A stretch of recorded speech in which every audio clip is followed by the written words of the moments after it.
Did Brad Holmes get it right? This is a question we're going to be asking ourselves all the way up until game one of the regular season. Me personally, I think he got it right. I think he addressed every need that we had position wise. Nothing was sexy about this draft, and that's okay. We're not that team anymore. We're seasoned, but we're going to talk about it. There's a lot of mixed questions. People are trying to throw grades at this draft.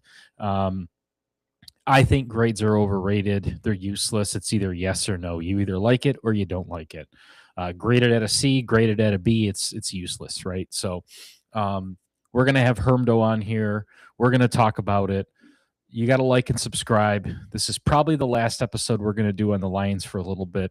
And then we're going to talk about those abysmal Pistons playing useless basketball in the postseason. The Tigers continue to stay relevant. Their bats continue to hit hot. They're actually hitting home runs. I'm actually shocked, to be honest with you. So give it a shot. Like and subscribe. The channel's growing. We're excited. We did an awesome draft expose. And let me tell you what, the people loved it. The views are great. The feedback was awesome. I'm actually looking forward to doing another draft episode. I think we're going to expand. I think we're going to cover the other drafts, even though nobody else does. So put in the comments what you're interested in. Let me know your thoughts. I've already had a mixed bag of opinions regarding this draft. I don't personally see it, though, as a negative draft. But, you have to respect the fact that this guy actually drafted position of need. So coming from previous drafts where I think we've struck out on some of these defensive ends and defensive tackles, I think this was the draft where it kind of reminded me back into 2023, where everything just makes sense, right? Everybody out there is a big time player. Everybody out there made the right sense. I did not see a reach. I did not also see any steals. But Brad did, I would like to think, pretty much exactly what we said he was going to do. He was going to go out and take best available player. He was going to go out there and make sure that everybody he got was somebody that the organization valued, that would be a good fit within the organization. There was no big shocking trades. We even did make mention of the fact that he's probably going to, if he's going to do anything in the trade section, it's going to be moving up in round 2 because they're going to fall in love with a certain pass rusher. And when you're looking at that round 2 position, it's not, there's no shock that this draft had a run of edge rushers on him. So you kind of anticipated that. We also said he was probably going to take a skilled position player, maybe like a wide receiver from a smaller school. He ends up taking a wide receiver from Kentucky. Typical Brad Holmes wide receiver, fast after the catch. So it just becomes how patient you are and how much you're feeling about this. There was a lot of Michigan love. But again, does that shock you? Brad loves to pull from big programs. He loves to take guys that have been in a program similar to a pro-run offense, and he takes it to the next level and drafts them.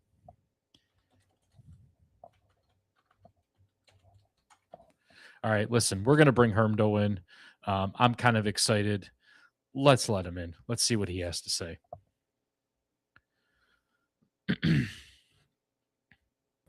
Hey, what's up, buddy? How you doing? What's going on, Hermdo? How are you? Nothing much. Just watching the Tigers.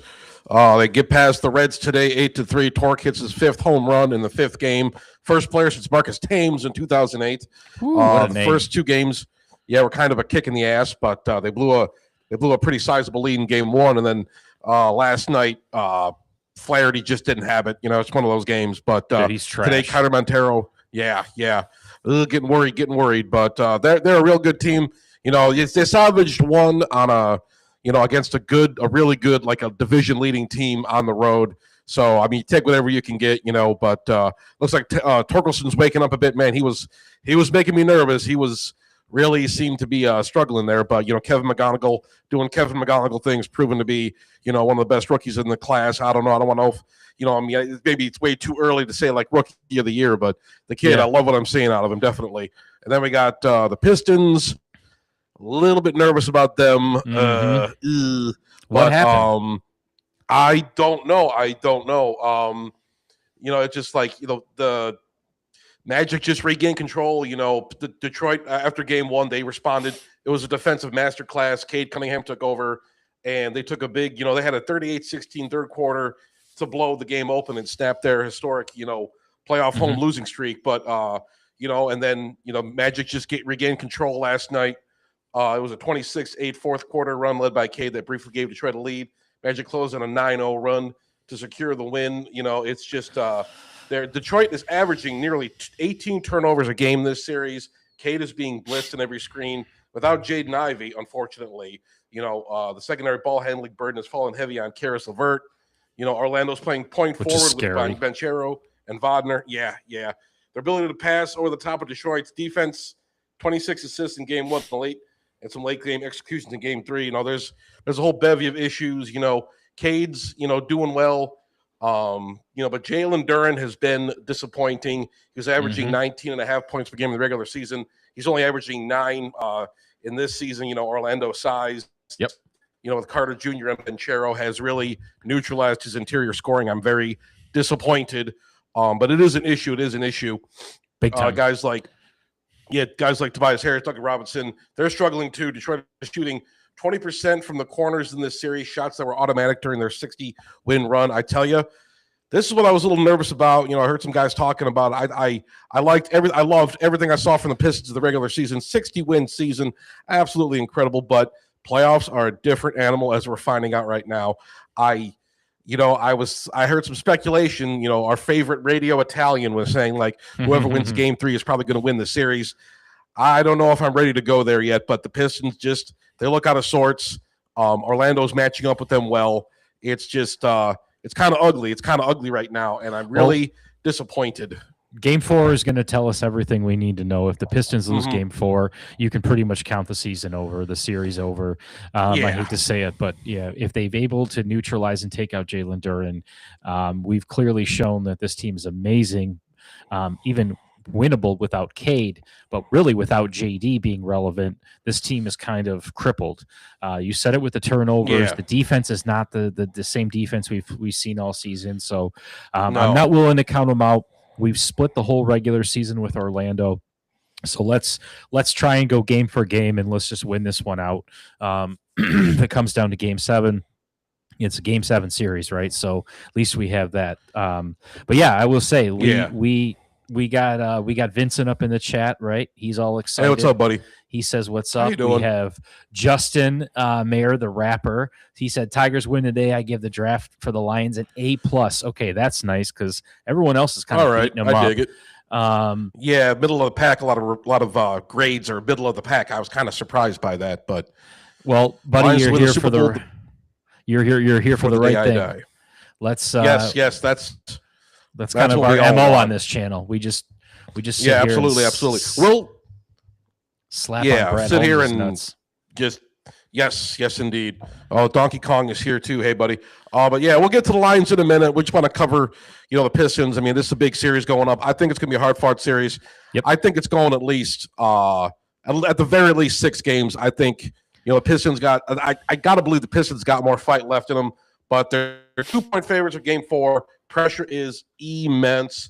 If they lose Monday, they're in a 3-1 hole, and they're against a team like the Magic, who has somehow found the blueprint to disrupt the Pistons. But they got to cut the turnovers by 30%. That's a tall ask. They got to get Jalen Duren involved in PNR early to force Orlando's bigs in foul trouble, and they got to find a way to cool off Desmond Bane on the perimeter. Those are things they got to do. By PNR, I mean pick and roll. But that's been the heart of their offense this year. Yeah, they got to really buckle down and focus. They can't take anything for granted. They can't take Orlando lightly. A lot of people saying, "Oh, they're the AC," but I tell you, man, this team. The thing I was worried about, like, look, they cut their teeth last year against the Knicks in the first round. That was a hell of a series. despite the Pistons eventually losing. But I was thinking, maybe they, because the inexperience on this team, that does bother me a bit. But it's just, I thought they'd be able to come together. I thought they'd be up like 2-1 by now. I figured Orlando might steal 1 or 2, but definitely Pistons are in a bit of trouble though. I am a bit concerned. It's absolutely must win tomorrow night, and we really, it's just, come on, boys, let's take care of business. Because just, another thing I was thinking about, I posted it on Facebook, and nobody liked it, but it's just with the way the Lions flamed out in 24, a 15-win season, losing in the first round to the Commanders. With the Red Wings taking a shit this year, with the Tigers, I remember last year, 2025 is still fresh in my mind, that horrible September they had where they blew a 15-game lead. It just seems, if the Pistons blow this series, it just seems like Detroit sports, it's just like, we're like the regular season champions, but we just can't go any further than that. We just can't do anything further than that. Well, we're going to have to don ourselves that. We're going to have to hang a banner that says regular season champions. I don't like that being the nomenclature, but I think it's true, right? We haven't had a championship in a long time here. We're still a year ahead of schedule, though. Although you have that fantastic run of the East, I'm really not willing to count them out right now, because this team is built on grit. This team is built on having their backs up against the wall. They're really not a team that's set up, when they're rostered to just dominate and run, sweeping every series, right? So this team still has a lot of fine tuning to do. However, though, when you doubt them, that seems to be when they play the best, right? Cade Cunningham left, went out. They doubted. They thought, okay, the season's over for the Pistons, and they dug up. They got where they needed to be. Now, what scares me though is just, what do we have to do to wake Jalen Duren up, right? He is set to get a nice contract extension next year, and they're already talking about how he's going to be the next big, which rightfully so, but absolutely, Hermdo, like, this guy seriously just is. You can't disappear. You can't be a beast like that and just disappear in the playoffs. So Cade's not disappearing. He's still doing his part.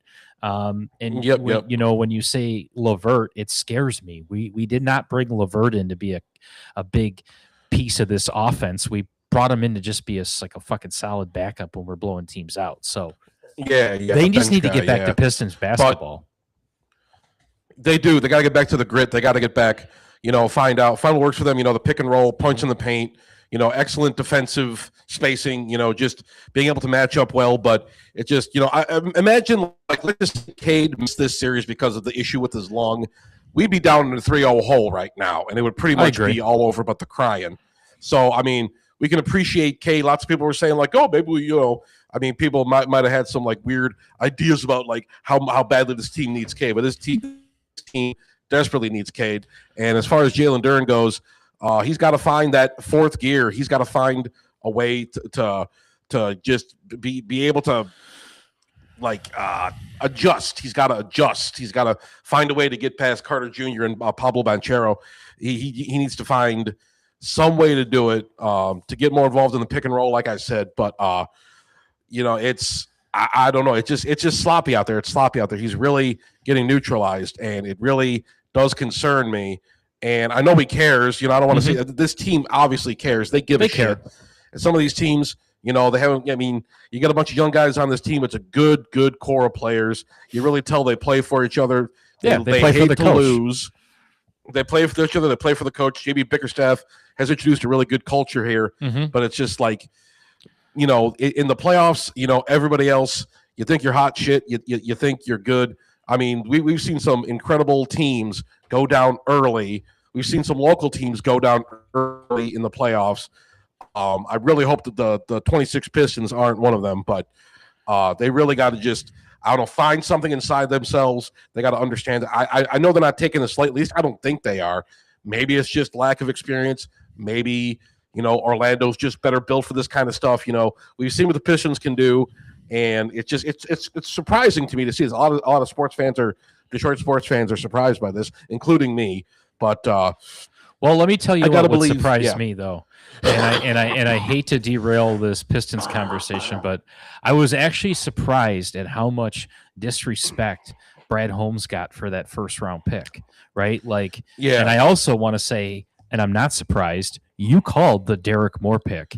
If you look Yeah. back to our episode where we did a mock draft, you drafted him in the second round. You called that Hermdo. So Okay. it was I like the guy. I personally thought that was an A grade draft. Yeah. And I opened the series up by saying the grades are irrelevant, but I think he, you always beat this guy up for doing certain things. Okay, you don't draft you haven't addressed the pass rush for Hutch. He addresses it. Yeah. He literally gets a guy out of Michigan, out of a pro run program, drafts him, and we said it. He's probably going to go in round 2 and making a trade and find the pass rusher they want. And it's not like he just stuck put and said, who's here right now? I'll grab him. It was, this is the guy we coveted. He was the top of our board in round 2. And that's who they went out and got, right? And then you look at all the other positions of need. He went out and addressed everyone. So that's some things he doesn't do. He's pissed people off in the past at moving around and grabbing certain players and saying, we don't need a wide receiver here. Why do we take one? I just thought he killed the draft. I don't know. What do you think? I think he did a good job. I'm going to give him. I give him a solid A. A solid A. The only reason I say that is because I think maybe Monroe Freeling had a little bit more of a ceiling, was a little bit more athletic than Blake Miller, but I'm not willing to like tank the whole thing. I mean, I give it a solid A, B plus at the lowest. And Lions were getting a lot of Bs, but you see who they picked here, and I got some analysis and stuff like that. Taylor Decker leaving, that really threw a big wrench, or maybe a small wrench into the Lions' plans, depending how you look at it. But there was a big hole at left tackle. It was a serious issue. But now they're moving Penei Sewell back there. And I know he's made a name for himself as a right tackle. He's probably like the premier right tackle in the league. But he was playing left tackle at Oregon, when he was really, really elite there. That's what he was turning heads. So it's a natural position for him. And then they get Blake Miller lining up alongside him. That guy looks good. He's got the size. He's got the strength. I like I like him. He looks very athletic. I think he's going to be a good fit. I really liked it. They were 31st in pass block win rate last season at 55.5, but they fixed it. That was a huge need. But it's. I think the guy's going to win the starting. I think he's going to win the starting position with right tackle day one. I think so. I absolutely think so. We drafted Penei. Yeah. He was a left tackle. They said, what are you going to do with him? You have Taylor Decker. We'll move him to right tackle. Oh, you're taking him on his natural position. Then we extend him. We pay him this massive contract. That's too much money for a right tackle. Well, dude, he's our left tackle of the future. We move him down to left tackle, like you said, with Decker gone. Blake Miller steps in. He's a Mr. Consistent, Mr. Gridiron. He's a Detroit Lions pick. He comes from a pro scheme in Clemson. And all these guys have that kind of pedigree of they come from programs that are really good, that run similar pro offense or defenses. So it's there's no culture shock, right? It's not the one we expected with Caden Proctor. But listen, it was really, we were trying to figure out who was probably the 4th or 5th best offensive tackle that would fall to us, because this draft we saw tackles and edges and tight ends go crazy. So I agree. I think Blake Miller is the Lions pick. He's the right pick, and he's a day one starter. Yeah. I mean, looking at his 50, he was a 54 game starting right tackle in college. He's durable as hell. It doesn't matter the pass rush move, doesn't matter what the defense is doing. It's hard to beat him. He's a hard guy to beat. His pressure rate, his pressure allowed rate improved every season from 4% as a rookie to 1.8% last season at Clemson's. But Jared Goff, as we've seen demonstrated, he has problems when he's feeling the pressure, as any quarterback is. But Miller, also, but it's not just Jared Goff. We also got to consider Jahmyr Gibbs in this. He can get downfield to spring breakaways, runs for his backs. This Miller guy can. He can take care of business. He can open up that run game desperately. That's what the Lions need. But let's talk about Derek Moore, our good friend Derek Moore, Michigan product, just like friend of the show, just like our good friend Aiden Hutchinson.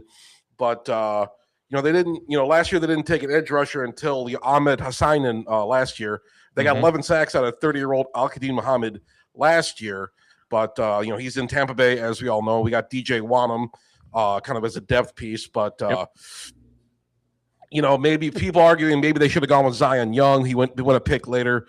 But I think, there's really, he had 10 sacks last season. I like Derek Moore. I think, he's I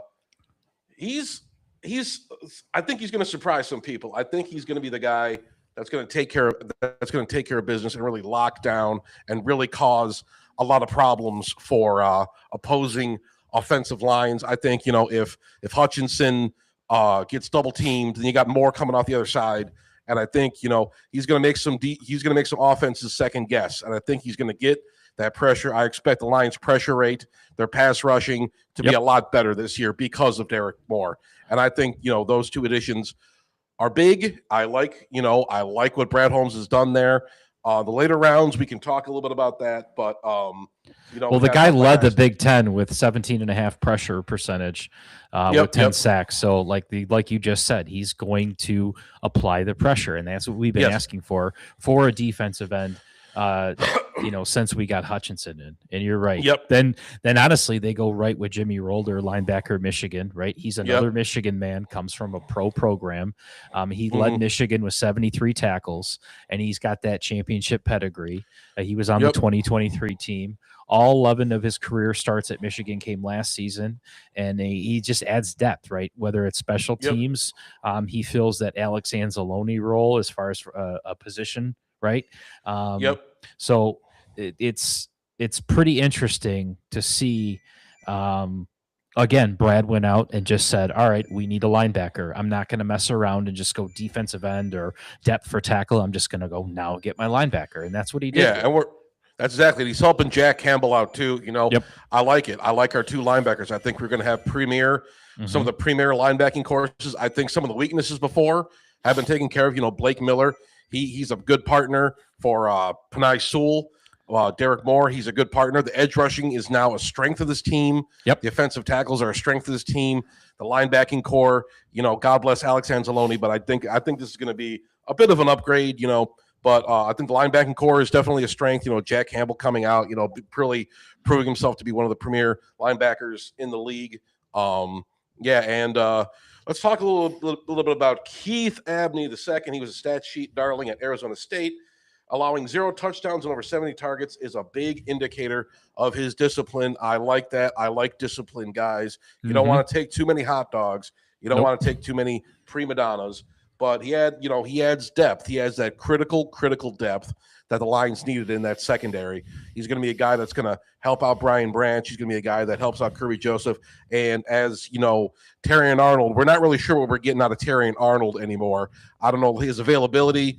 Some of the other off the field stuff, it concerns me. When I see his head's not in the right spot. His head's not in the right spot. I don't know how much longer he's going to be on this team. And it's a shame because the guy's got a ton of potential, but tons. As I always say, I guess we'll see what the future is for Terrion Arnold. But getting a guy like Abney, getting a disciplined guy in there who can, come along and fill a role and help out a secondary that desperately needs it. I think that was a great move. I think that was, really the move to make. And also, let's move on. The trade up, Kendrick Law, wide receiver. They gave up 2 picks to move up for Law, who they took at 168 overall. Yep. Explosive guy. He's athletic. 42-inch vertical. He comes from a school like Kentucky where, we talked about a smaller school weapon. Now, this guy had spent some time in Alabama, then he transferred in 2025 to Kentucky. So he has that kind of big chip school pedigree, right? He was recruited by Bama, which is a school that Brad loves to pick from. He's got St. Brown, JMO, and Tesla, but this is a guy who really just adds more competition to that wide receiver room. Yeah. He adds another, we lost Khalif Raymond, so what can this guy do on special teams and kick returns? So he just adds a very, another Lions wide receiver. I mean, explosive after the catch, strong hands, fast, just solid as can be. So I like this pick, and this was another one where now we're back into the 6th round with this Skylar Gill Howard. This is a Yeah. depth position. Yep. This is just competition at D tackle, right? Yeah. That's basically it. That's basically him and Tyre West. Yep. That's just they're just loading up in the trenches. They're just getting depth for those positions, just adding some insurance pieces. Guys that'll compete for like a starting job or like a backup job. We'll be hopefully they'll be fine additions to the sideline and hopefully they make the roster. This Skylar Gill Howard is a Brad Holmes typical defensive tackle late round where he missed half the fucking season, right, because of an ankle injury. So this could be one of those guys where we had Josh Pasquale who just never got any playing time because he was just always hurt. So exactly. That's a real shame. But a guy like Gill Howard, he has upside, but he's undersized. He's a good interior rusher. Yep. He's 6'1", 280 pounds. He wins with leverage, but I think he's a guy that could fill a role. I think he's a guy that is a good addition. But Tyre West himself, he has a heavy edge presence. He'll be spelling Aiden Hutchinson and Derek Moore from time to time. Another guy like that. Holmes drafted wrong because he drafted consistently reliable players instead of criminals and often injured players. Oh Lord, good stuff. Love the comment. Thank you for the comment. That's exactly the way I was thinking. I'm hoping we're not going to have like scenarios where like Derek Moore is going to be flying down the I-94 in his freaking Lambo or some shit going like 140 or God knows what they get up to with some of those East Coast teams. But well, listen, all the guys here have high pedigree. They come from programs that run a pro style. They don't have any issues. Now Terrion Moore is kind of Terrion Arnold's kind of the only one in the Holmes era that really is kind of where we're starting to question as far as culture, right? Was he the right culture guy here? Because Hutchinson, Gibbs, Laporta, the list goes on, Jack Campbell, those are all perfect culture fits. Malcolm Rodriguez, perfect culture fit here. So I try not to beat up on him too bad with this Terrion Arnold one, but Brad has a knock on him that he can't get that corner, that solid kind of like lockdown corner, but what we did here in the draft, I think, gives everybody competition. It gives everybody a fighting chance in the locker room. But when it's all said and done, we're definitely looking at round 1 and round 2 as I think day 1 starters. Yeah, absolutely. I think Holmes did a great job. I like this draft. I like it. I know there's going to be some haters out there. People are turning on Holmes, man. You hate to see it. But so quick. I'm still a Holmes slappy. I think he did what he had to. Yeah, it's tiring to see this kind of crap, but I think Holmes did a good job. I really have no issues. There wasn't any surprises. This was a meat and potatoes draft. He went in there, a couple of trades, nothing crazy, moving up a few spots, nothing insane. He didn't go out and reach for a tight end or whatever. He didn't do anything crazy like that. It's an A+ Hilltop 238. Thanks, Hilltop. Thanks for watching. But yeah, he took care of business as I figured he would. We were talking about that in the past few weeks leading up to the draft. I figured Holmes knew what he had to do. He just go out there and do it. Very workmanlike, very professional. He didn't fuck around. It wasn't nothing goofy. He didn't, he didn't turn Dan Campbell's hair more white like they're doing over there in New York with poor Aaron Glenn. But and he didn't trade Sam Laporta. He didn't draft another tight end. It really, now it becomes down to, okay, if you really want to get into the nitty gritty, now that this is done, he's probably still from a free agency standpoint, okay, is he going to go out and try to get a pass rusher to create more competition in roster spots, or is he now just going to focus on re-signing Gibbs, re-signing Laporta, Branch, and then, the question just becomes down to Kirby Joseph. So, because guys, remember, Brian Branch is probably not going to start the season, right? I don't think he's going to start game 1. So, really think about that. Like, are you comfortable with the depth we have at safety right now? Because I'm a little nervous in that position. So, expect these guys to still do things. There's still players out there that can add value. And now that the draft is over, the money that you were going to pay them when free agency first started, like a Cam Howard or a Cam Jordan or Joey Bosa, you're not paying $8 million. Like these guys are probably going to get $4 to $5 million just because they're over 30.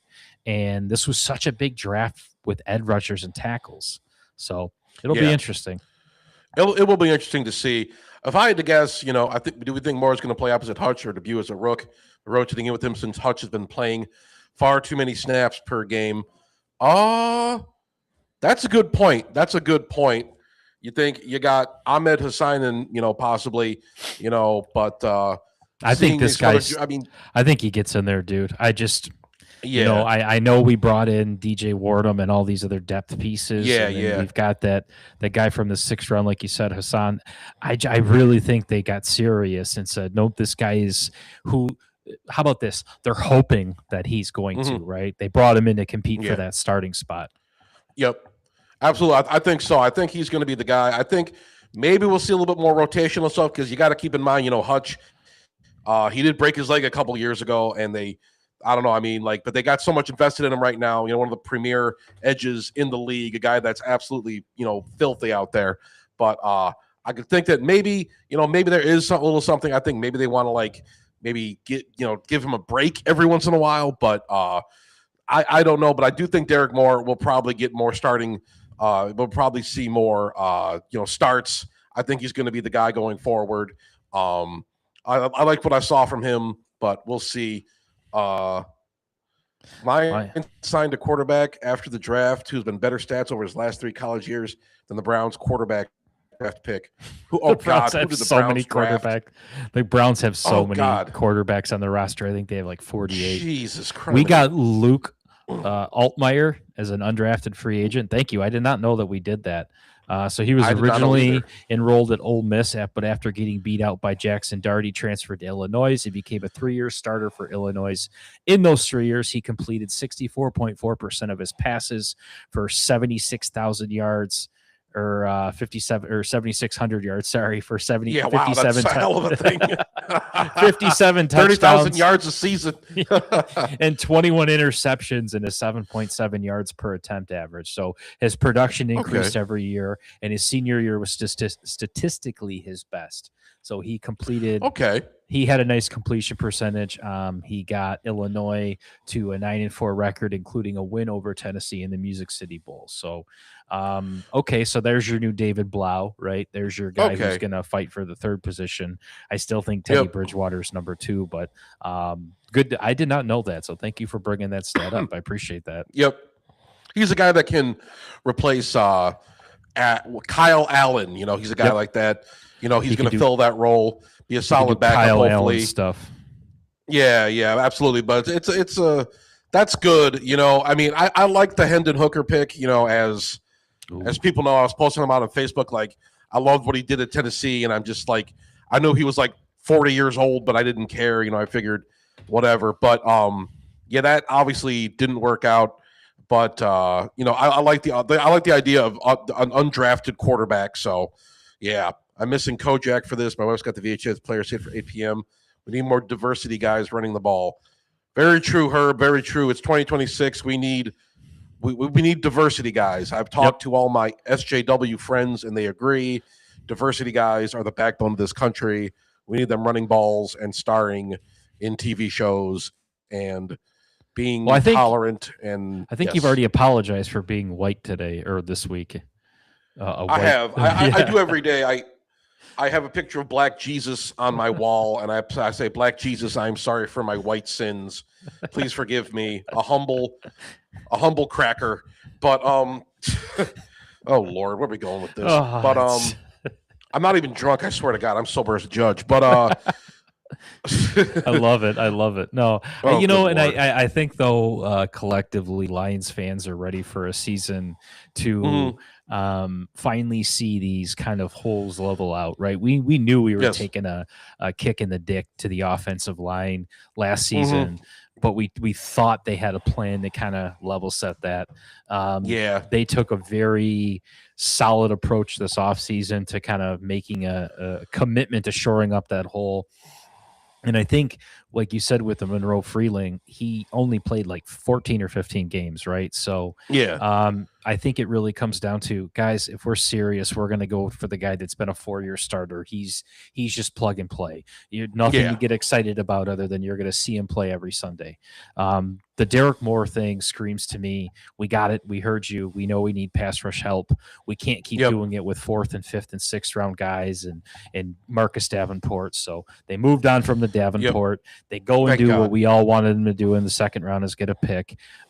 And really the only offensive skill position player they got was a later round wide receiver, which Brad's been really good at drafting. So his success rate on these guys works out. And if anything, like we said, it gives value to the wide receiver room. It gives a lot of competition, and it lets the Bears pay Khalif Raymond for doing everything that we already asked him to do. Nothing against Khalif Raymond. So, Brad just continues to blow the drafts out. I think this is closer to a 2023 though draft, Hermdo, where you're going to see everybody on this team contribute. It's not just going to be 1 or 2 guys, right? So, and then think about Tyleik Williams. He's going to have that next step season. We saw him already be a big, impactful person in the defensive tackle position, kind of where we expected. What's his face from Cincinnati who came with DJ Reader to do. I think that's where we go. Okay, Reader didn't work out. Tyleik Williams, year 2 is going to take that big step. So, and again, they're all young guys with contracts that are controllable. That we're not going to have like a quick bubble or a quick small window, right? The window got small when Frank Ragnow was dead and Taylor Decker was dead and Kirby Joseph's knee was blown out, but they just kind of re-energized these spots. So I'm excited about it. Absolutely. I like their chances this season. Getting the new coaches in there, realizing what's his nut. You have red hair, so that's already diverse. I know. I wish my beard would go gray so I look distinguished, but unfortunately, that's not the case. But we got the new coaches in here: Drew Petzing, Mike Kafka, replacing the John What's His Nuts experiment. Guys the Miller Freeland decision with the Panay. If he wanted to stay at right tackle Monroe, instead he wants to be a left tackle. So, okay, that's one way to look at it. I like that perspective. That's a good perspective. Maybe it was up to Panay. Maybe they're just like, hey, what do you want to do, man? But maybe he wants to go back to right tackle. And the Moore trade was tied to Baltimore after their new head coach, Jesse Minter. Moore's DC at U of M. Moore was the high school player of the year in Maryland. His whole family was likely wearing purple. Okay. I did not know that. There was some rumor that they had to go jump the Ravens for that pick because, like you said, Jesse Minter's their new head coach, and he was going to go right after him and grab him. And, dude, I hate watching great edge rushers go to Baltimore because that's all they ever do is pick amazing sack artists. So we according to Brad Holmes, he said he was not our number 1 defensive end on our board, but day 2 he was the number 1 guy. So, if TJ Parker's not there and so-and-so's not there and Cassius Howell's not there, that was their number 1, and they clearly made it seem well known if they're going to jump ahead of the Ravens. So appreciate that. Yeah.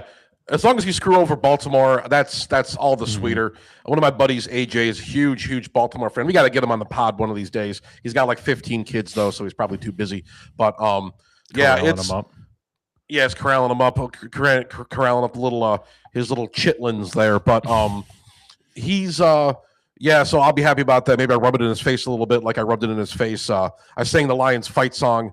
I recorded it on my phone. I sent it to him last year after we beat the Baltimore Ravens, but. You always got to annoy him. Go Lions and stuff like that. But that was always fun. I heard we missed the 4th rounder, Alex Troms out of DVD University, Florida Atlantic.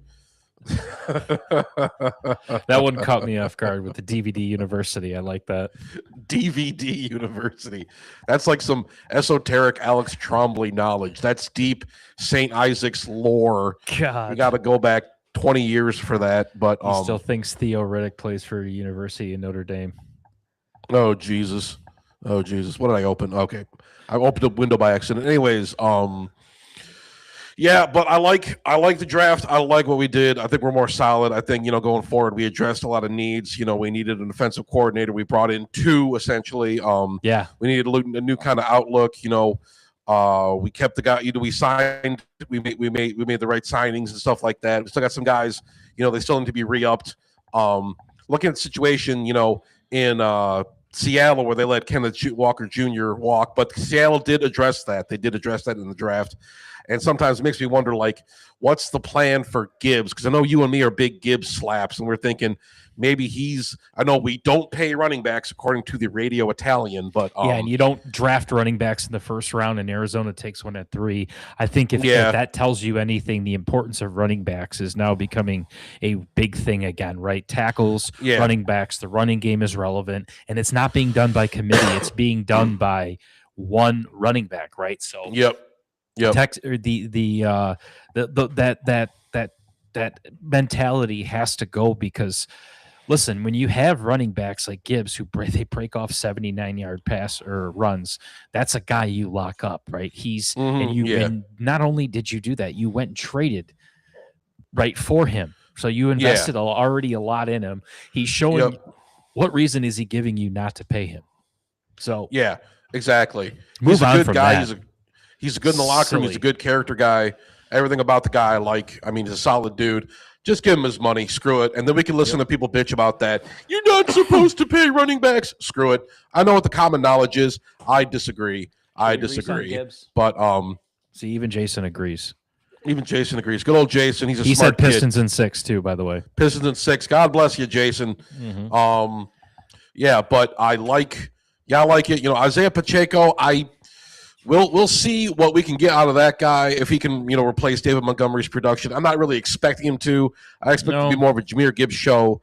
But like I said with Blake Miller, that's also an investment in Jahmyr Gibbs, bringing up a guy that can open up the run game like that, giving him some help in that regard. I think so too. Digital Video Dildos University. Yes, exactly. That's where Alex Quentin Trombley III graduated from. No more commies or lefties. I agree. Only right-wing conservatives. Only MAGA here. Me and Mark are both strong MAGA people. We love Donald Trump. When we're not broadcast, we do a secret podcast called the Trump Lovers, where we talk about how amazing Donald Trump is and how great it is that we have $5 gas and the Strait of Hormuz is closed, and that's the only podcast that Hitch actually joins.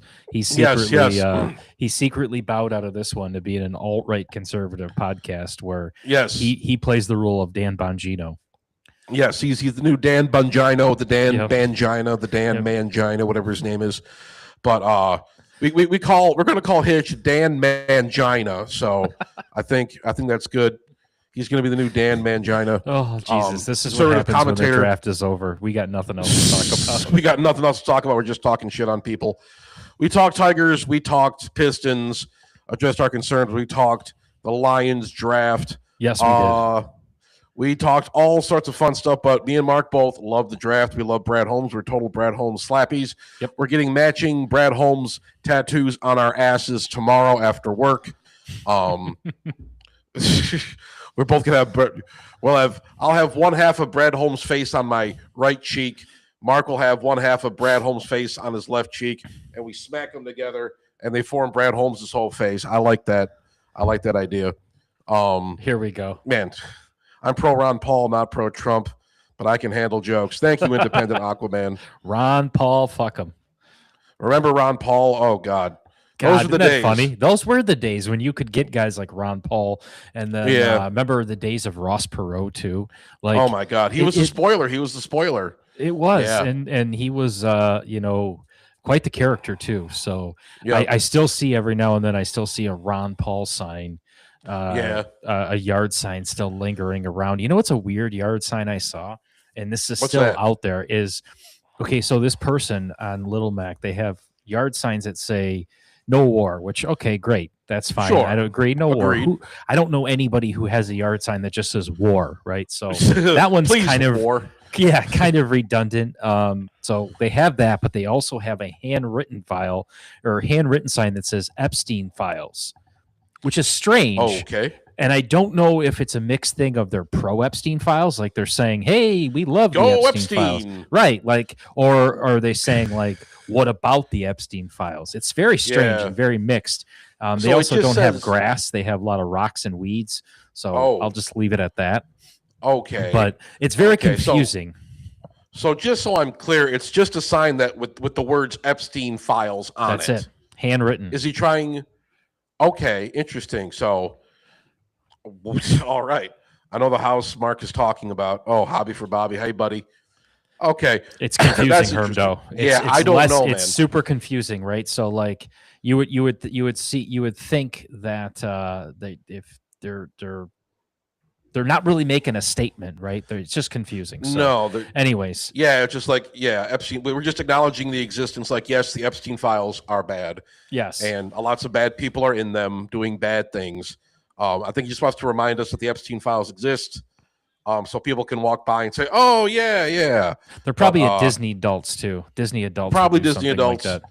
They're probably 500 pounds, and every Disney adult I've ever seen looks like they're like one.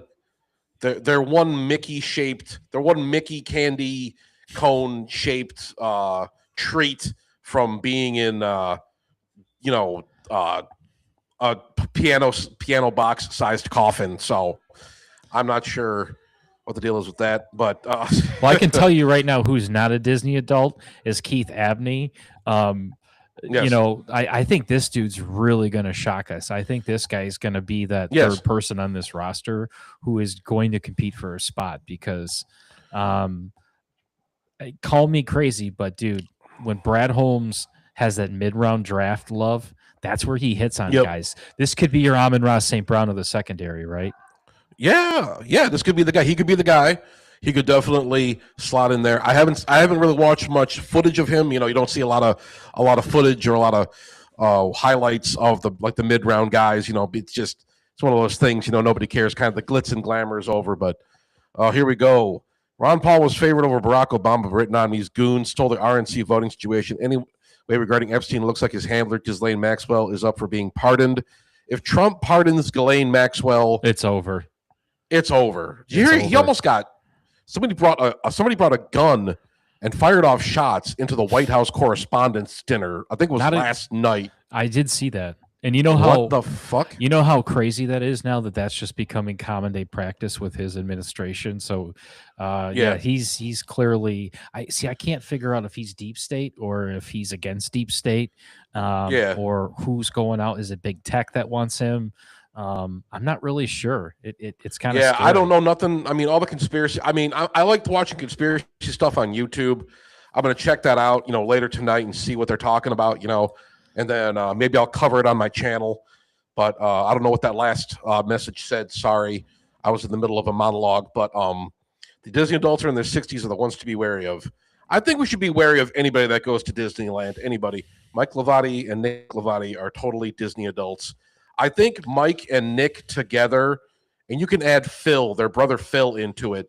I think those the three Levati siblings together probably equal the weight of like one Disney adult. So, if you think I'm fat, look at some of these people walking around the Magic Kingdom. It's incredible. It's incredible. But you're just top heavy, sir. We know you've got a skinny waist. You're what, a 28 by 22? Yes, that's not even a normal my bust size. Yeah, that's size. It's okay. We still appreciate it. Lord. See, yes, that's all good. That's the beauty of streaming, and recording yourself. And I guess it's the same thing with the news anchors. You don't even have to wear pants to do this stuff, right? No, I'm naked from the waist down right now. Yeah. I got a little pee trough down here.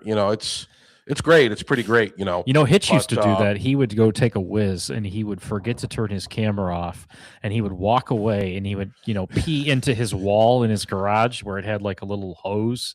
And he would just stand there and stare back at the screen while he was peeing. And I'm still talking. It was I don't know if it was a power move or what, but bit scary. And I'm just thinking you can turn the camera off, right? So just Hitch. Yeah, I have a lot of footage of him peeing in his garage. Hitch is such an old man. He is. I thought I was an old man. Hitch just doesn't give a shit anymore. He's like a 70-year-old man. He's like, fuck it, they're just gonna watch me piss. I don't care. It's the stare that he would just give you.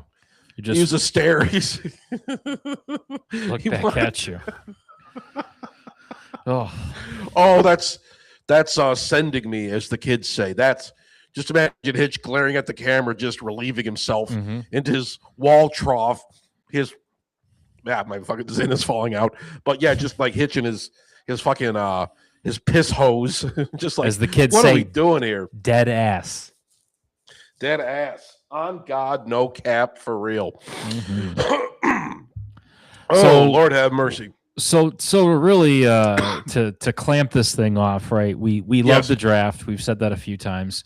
You want to grade this draft? I think everybody's been kind of giving it a B plus an A. Again, I think that the grades are irrelevant. You either love it or you hate it. You either respect it or you're against it. And at this point, I think this is one of his solid drafts. We're saying Pistons in 6 right now. We got to get back to Jalen Duren playing his game. Wake these motherfuckers up, and then you know what? Yeah, go ahead. Sorry. We could rage bait people and say Kevin McGonigal is Mike Trout 2.0. Yes, we can do that. He had another homer recently. But I'm going to make. I'm going to do some Hermdo guarantees. Okay. I'm going to do some Hermdo guarantees. We should do this every time we stream to like close out the show. But I Hermdo guarantee the Pistons in 6. But if they don't, you can blame Mark's son Jason for that. Yep. No, I'm just being silly. But Pistons in 6 against the Orlando. Jalen Duren's going to wake up. He's going to get back to his regular season form. Cade Cunningham will continue to dominate. But Pistons in 6, they're taking care of business against Orlando. I'm going to say every single person they drafted, every single player Brad Holmes drafted in 2026 will be a starter or will be a solid, special teams guy. Will contribute. But everybody, yes, they will contribute. They will all contribute. That's another Hermdo guarantee. As far as the Tigers go, I think I'm trying to make it, Tigers. I think, you know what? I'm going to say it. I'm going to say it right now. We talked about it earlier. Kevin McGonigal, Rookie of the Year. Absolutely. He's playing. He's an absolute stud. He's 21 years old. Mark, do you remember when you were 21? Were you listening to Good Charlotte? Were you going to Hot Topic? Did you have a Motorola Razor? But yeah, it's good stuff. So those are my 3 Hermdo guarantees. Pistons in 6, Kevin McGonigal, Rookie of the Year. Every player this draft is going to contribute.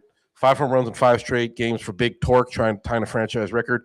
We could see some Tiggy's magic on Tuesday in Atlanta. God willing. I don't know how good the Braves are this year, but I like the Tigers. I think they'll take care of business. Agree. I don't think the Tigers, it's probably going to be a battle. I think this year it's going to be a battle for that first place, that divisional spot. But I want to watch a little bit more. I mean, we're about a month into the season right now, and so far I'm mostly liking what I see from the Tigers, but I do think this is going to be a tight divisional round. They're not going to be 15 games ahead of Cleveland at any point in this season. Mark was not listening to Good Charlotte. Okay. Forgive me. Yeah, that was a Rayum thing. He was a big Good Charlotte fan. Oh, yeah. How can you blame him? Was that Good Charlotte, the Black Parade, or was that Panic at the Disco? I don't know any of these weird emo bands, man. I don't even remember what I was listening to. I was listening to like MGMT and like doing Salvia in my buddy's basement. But back in the day. That is back in the day. I did it once. Like I did it at a party. We were like in this guy's bedroom. We were all just chilling out, and everybody else took a hit, and I took a hit, and then like nothing happened to me, but everyone else was freaking out. Like it didn't affect me at all, and I'm just like standing there, and all my friends just like, and I'm just like, oh yeah, this is crazy, guys. Yeah, whoa, I'm so high right now, and just that's one of Hermdo's core memories right there. That was your DMT light. But yeah, that was my trip. My trip was sitting in a bedroom at midnight with all my 20-year-old friends, watching them get high on salvia, and I'm just like, yeah, that's great, man. That's great. Thanks for that. But I guess Hermdo was more of a. I did listen to Smashing Pumpkins. I love Smashing Pumpkins. Yeah, I had Melancholy, Infinite Sadness. I had Machine and the Machines of God. I had Siamese Dream. I loved Billy Corgan, and now he's a podcast weirdo now. So he's a podcast weirdo who claims he has had a shape-shifting experience with Tila Tequila. So Yeah, so we're doing the not Mark do Hoppus. that. Who was the guy? Tom DeLonge. So all Yep. these artists that were popular back in the 2000s. I remember listening to Blink 182 and Smashing Pumpkins, and now the front men of those bands, they're seeing aliens. They're getting involved in cults. They're all CIA fucking plugs. That's all Yeah. they are.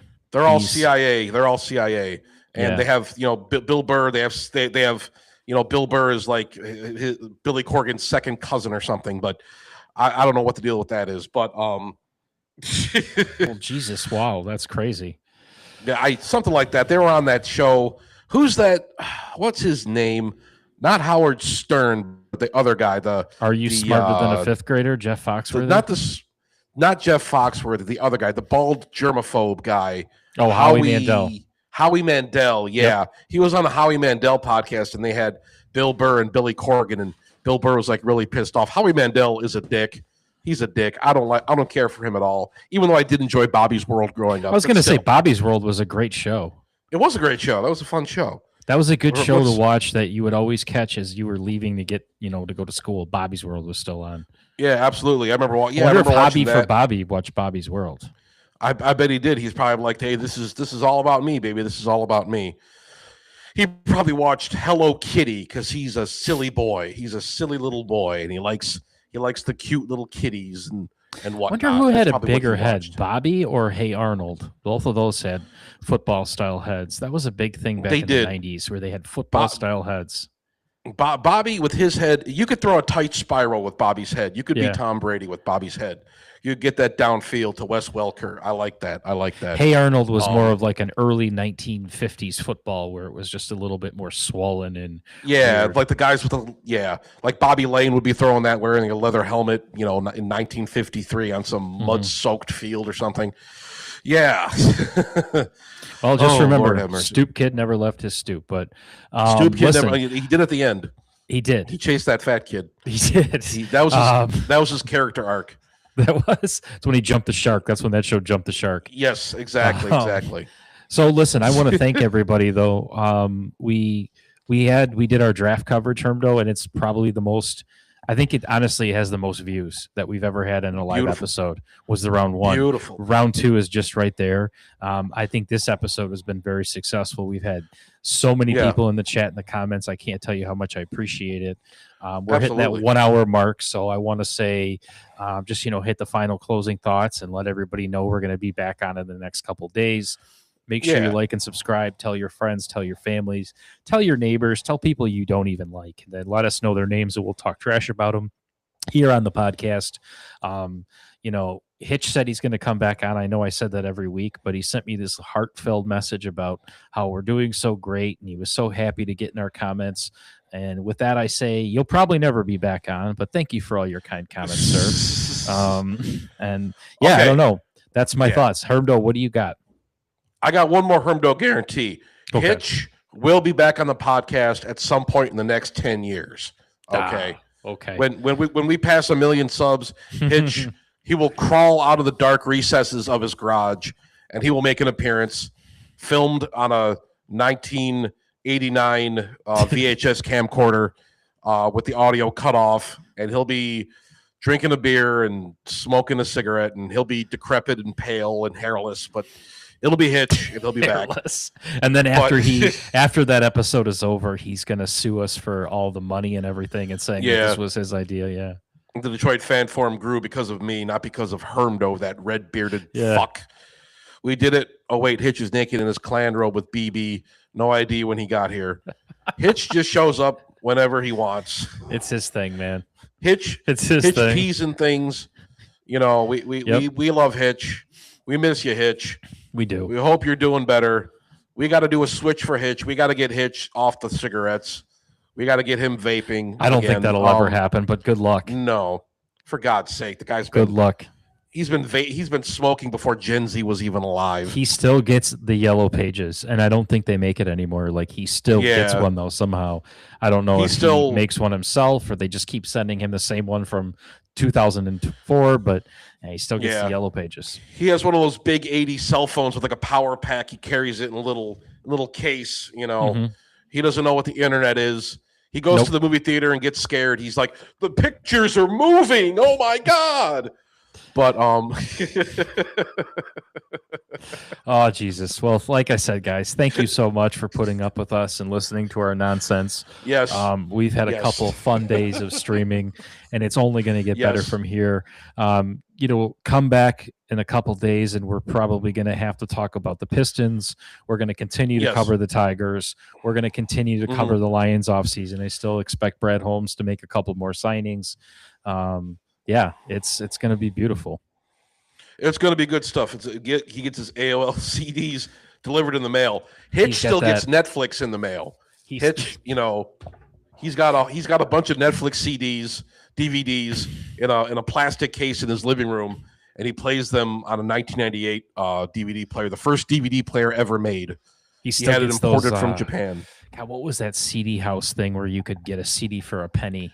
Oh my God! Oh yeah. I forgot what that was called. That's right up his alley. So, yeah, I remember those. We should start back in the day. We should start signing him up for magazine subscriptions and start sending him. Weird model train or just weird shit to his house. He would enjoy that. He would enjoy that. He would probably read the magazines faster than he would read the text messages we send him. Yeah, he'd be reading the magazines. We should give him an old Victrola. Have him listen to some Wax. I have one. Oh, cool. Very cool. All right, ladies and gentlemen. Yeah. We bid you a good do. We thank you very much, and we will see you later.